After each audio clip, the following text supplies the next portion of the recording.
Welcome to the Rose at Home channel. I am Rose. I am at home with my books and I am so glad you have decided to join me here today while I talk about all of the books that I picked up in the month of June. And we are now halfway through 2023 and I'm really excited about everything that I have to read for this month. So to start off, I picked up a book at my local independent bookstore at my last book club meeting. The way book club works there is they pick 4 different themes that meet for 3 months in a row and then there's a month off in between. And so I've tried to join all 4 when they first started doing it this way and I failed miserably. But this time I'm doing 2 and the first one is their mystery one. And so I picked this book up there at the last meeting so that I would have it read and ready for the next meeting. And it is Hunter Green by Phyllis A. Whitney. It's a little glary. This was published back in the 60s. It is set in England, which would have been modern day there, but it's set in the 60s in England. Here's what's interesting. The back of the book is just about the author. Like, there's nothing on this book that tells you what it's about. Thank goodness for Goodreads. I don't know what people would have done. I guess just start reading or just trust that you like the author. So from what I can tell from the Goodreads, it is a gothic mystery. It's got the big house, the woman returns, marital strife, is there some kind of someone trying to get her kind of thing. So I'm hoping that I will enjoy it. It looks like it's really short. It's gonna be an experiment. It is not something I think I would have picked up alone without it being in book club, but I am excited to give it a shot and expand my horizons. The next 3 things I picked up, I'm not gonna talk about much in this video. That is because I have an entire video dedicated to them, and they are the things that I picked up from Book of the Month Club this month. So at the end of this video, I'm going to link the video that I made on Book of the Month Club. I talked about if in my first 3 months I thought it was worth it, and then I read the synopsis and talked about the 3 books I picked up. So don't go away, stay here until the end and then click on that video if you want to hear about these books, and trust me, you do. They're amazing. But anyway, so this month through Book of the Month, I picked up Ink Blood Sister Scribe. I picked up The Wishing Game. I'm so excited for this. Everyone in the Book of the Month Facebook group is so like over the moon, everyone who's read it. And then finally I picked up a backlist book, which is River Sing Me Home, and I'm super excited to read this one as well. I've been looking for this one for a while and it wasn't available in hardcover anywhere else locally. I would have had to have ordered it, and so getting it through Book of the Month just seemed wise. The next group of books I picked up at the Target sale. And if you did not know, Target did a buy 2 get 1 free sale. What's great about Target sales is that they don't make you go back to the original price to get the percentage off. Books at Target, hardcover books at Target tend to be 30% off. Softcover books tend to be 20% off. But when they do the either buy 1 get 1 50% or buy 2 get 1 free, they don't say off the regular price. They keep it at their already lower price. So you end up getting your hardcover books for about $12 to $13, which is a really good deal. All of the things I picked up were things that were already on my wish list. There were already things on my technically TBR want to read, but in my to buy list. So I didn't get anything that I wasn't already looking to pick up. And so that made it a super, super deal. The first thing I grabbed was The House of Eve. I gotta get that sticker off. It is by Sadeqa Johnson, is the author of The Yellow Wife, which I thought I had that book. I remember having it in my hand at one point. I don't think I purchased it because I know I didn't talk about it in my bookshelves, but so The House of Eve. In 1950s Philadelphia, 15-year-old Ruby Pearsall is on track to become the first in her family to attend college, in spite of having a mother more interested in keeping a man than raising a daughter. But a taboo love affair threatens to pull Ruby back down into the poverty and desperation that is passed on to her like a birthright. Eleanor Quarles arrives in Washington, D.C. with ambition and secrets. When she meets the handsome William Pride at Howard University, they fall madly in love. But William hails from one of DC's elite wealthy black families, and his parents don't let just anyone into their fold. Eleanor hopes that a baby will make her finally feel at home in William's family and grant her the life she's been searching for. But having a baby and fitting in is easier said than done. With their stories colliding in the most unexpected of ways, Ruby and Eleanor will both make decisions that shape the trajectory of their lives. So that sounds really good. Sounds like a good kind of domestic story, not a thriller, but just a good storyline following people's lives. And I love the cover too. You know me. You know me, we've already had this conversation. But yeah, so I'm really excited for this one. The second one, I have been wanting to pick this up for a while, so I grabbed The Measure by Nikki Erlick. And from what I understand, in this story, everybody gets a package, and in the package is the date that they're going to die. And so that's my question, like, would you open it? I don't know if I would, I don't know. Let me read this. See if there's more to it than, okay. It seems like any ordinary day. You wake up, pour a cup of coffee and head out. But today, when you open your front door, waiting for you is a small wooden box. This box holds your fate, the exact number of years you will live. From suburban doorsteps to desert tents, every person on the continent receives the same box. In an instant, the world is thrust into a collective frenzy. Where did these boxes come from? What do they mean? Is there truth to what they promise?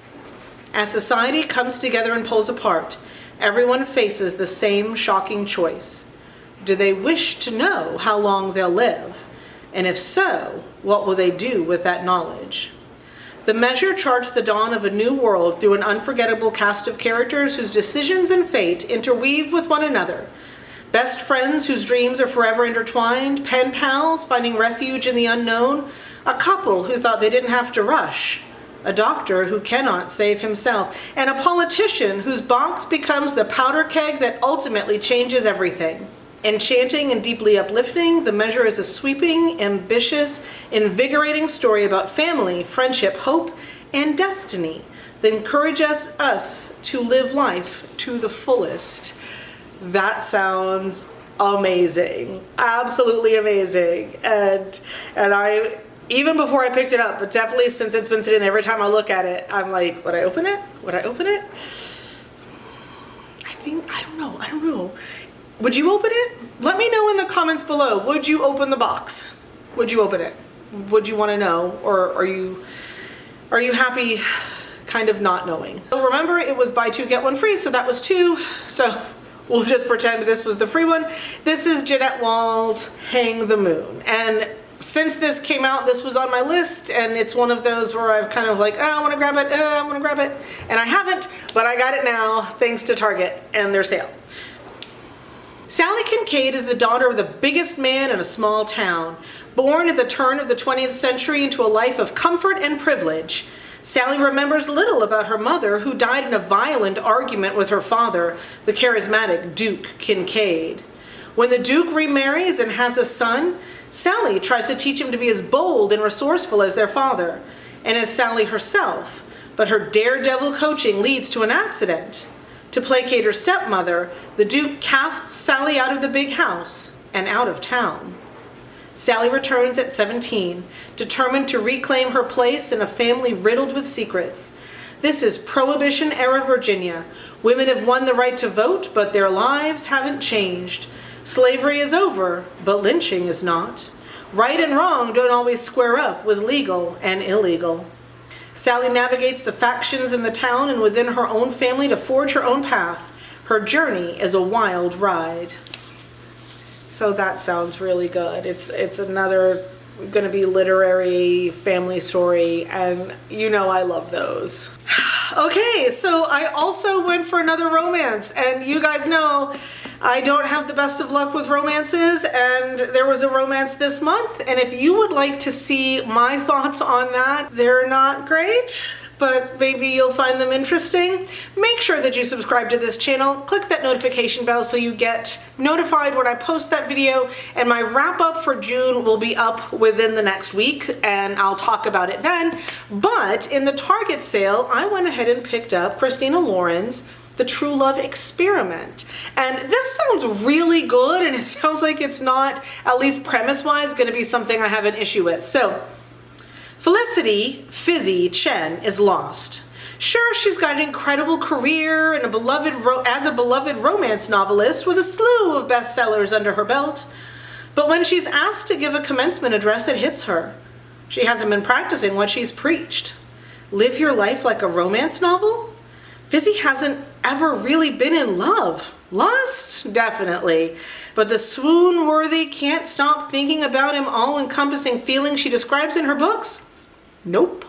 Never. Worse still, the optimism she's spent her career encouraging in readers is starting to feel like a lie. Connor Prince, documentary filmmaker and single father, loves his work because it allows him to live near his daughter. But when his profit-minded boss orders him to create a reality TV show, Connor is out of his element and concerned for his professional reputation.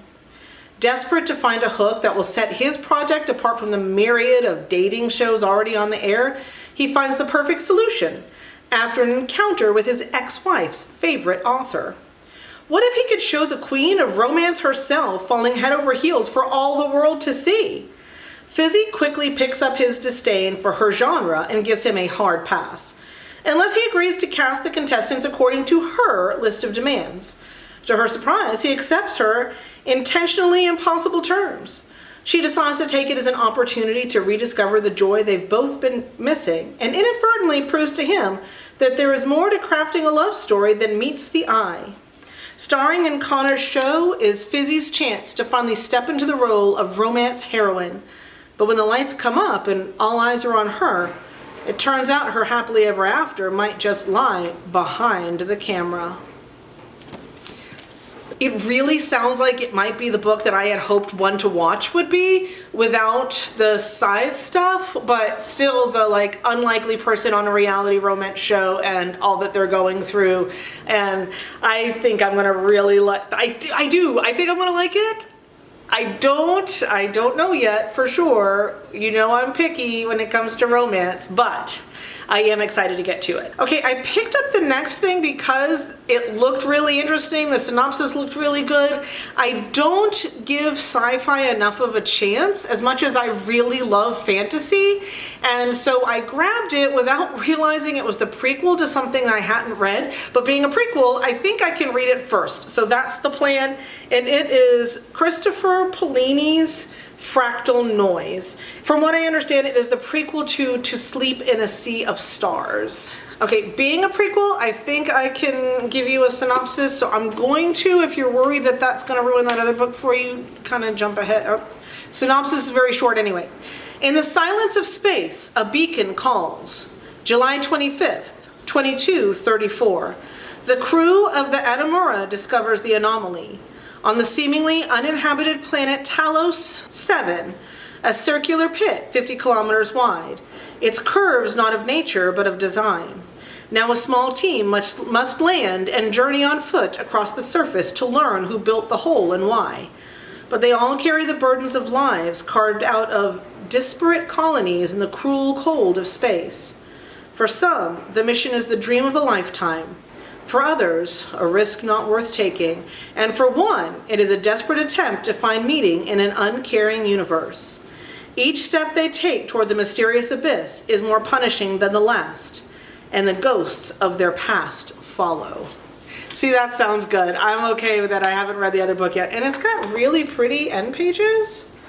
I gotta love that. Like, that's really cool. So, I'm trying to branch out more and read more of the things that I don't read a lot of, and sci-fi, romance, and horror are the things that I generally don't read a lot of. And so I'm trying to at least give them a shot and find the things in those genres that I would enjoy. The last thing that I picked up at the Target sale is Maggie O'Farrell's The Marriage Portrait. And I have Hamnet on the shelf behind me. I haven't read it yet, but I'm super excited for that one. And when this one was part of the sale, I had to go ahead and grab it. Florence, the 1550s. Lucrezia, third daughter of the Grand Duke, is comfortable with her obscure place in the palazzo, free to wonder at its treasures, observe its clandestine workings, and devote herself to her own artistic pursuits. But when her older sister dies on the eve of her wedding to the ruler of Ferrara, Modena, and Reggio, Lucrezia is thrust unwittingly into the limelight. The Duke is quick to request her hand in marriage, and her father just as quick to accept on her behalf. Having barely left girlhood behind, Lucrezia must now make her way in a troubled court whose customs are opaque, and where her arrival is not universally welcomed. Perhaps most mystifying of all is that her new husband himself, Alfonso. He is the playful sophisticate he appeared to be before their wedding, the aesthetic happiness of the company of artists and musicians, or the ruthless politician before whom even his formidable sister seems to tremble. As Lucrezia sits in constricting finery for a painting intended to preserve her image for centuries to come, one thing becomes worryingly clear. In the court's eyes, she has one duty: to provide the heir who will shore up the future for the Ferrarese dynasty. Until then, for all her rank and nobility, the new Duchess's future hangs entirely in the balance. Full of the drama and verve with which she illuminated the Shakespearean canvas of Hamnet, Maggie O'Farrell brings the world of Renaissance Italy to jewel-bright life and offers an unforgettable portrait of a resilient young woman's battle for her very survival. It sounds really good. It sounds super, super good. I do like historical fiction. I do like things that are set in different time periods, and I think I'm gonna really enjoy this. So the next thing I did pick up at Target after the sale. I should have just done another set of 3, but I was trying to be good, and then afterwards, this was the one thing that was on the shelf that I was like, man, I wish I'd have done that. I have never read this author before, but I keep hearing amazing things, especially for summer reads. And I read a summer read that, again, you're gonna wanna catch my next video when I talk about my June reads, but it wasn't what I was hoping, and so I'm hoping that this will be that great beachy summer read that I was really hoping to get to experience this summer. And it is Elin Hilderbrand's The Hotel Nantucket. It is not the new release. They had a new release that was a hardcover, and then this, and the description on this sounded like a good place for me to jump into her books. So if you're not familiar with this one, fresh off a bad relationship with a longtime boyfriend, Lisbeth Keaton is desperately seeking a second act. When she's named the general manager of the Hotel Nantucket, a Gilded Age gem rescued from neglect, she hopes her local expertise and charismatic staff can win the favor of the new London billionaire ownership, as well as that of a wildly popular Instagram tastemaker who can help put them back on the map. And while the renovated Hotel Nantucket appears to be a blissful paradise, complete with a celebrity chef-run restaurant and an idyllic wellness center, there's a lot of drama behind closed doors. The staff and guests have complicated pasts, and the hotel can't seem to overcome the bad reputation it earned in 1922 when a tragic fire killed 19-year-old chambermaid Grace Hadley. With Grace gleefully haunting the halls, a staff harboring all kinds of secrets, and Lisbeth's own romantic uncertainty, is the Hotel Nantucket destined for success or doom? Filled with the emotional depths that characterize Hilderbrand's beloved books, as well as an added dash of roaring 20s history, The Hotel Nantucket is a richly compelling novel that offers something for everyone. That just sounds like a great time. So if it lives up to that, I think I'm going to be seeing a lot more Elin Hilderbrand in my future, especially in my future summers. Okay, and the last 2 things I got, again, on sale, but this time at Barnes & Noble. I watch a lot of YouTube. Part of why I'm on YouTube, because I'm like, I want to be a part of that. But I don't have the no ads, so the ads come on, because sometimes I see things that are really cool. And I saw a trailer for a Netflix show that's coming up, and I was like, oh my god, that looks amazing. And it turns out it is based on a book. So I was like, well, I have to get it. So it was a trailer for The 3-Body Problem, which is going to be on Netflix in January.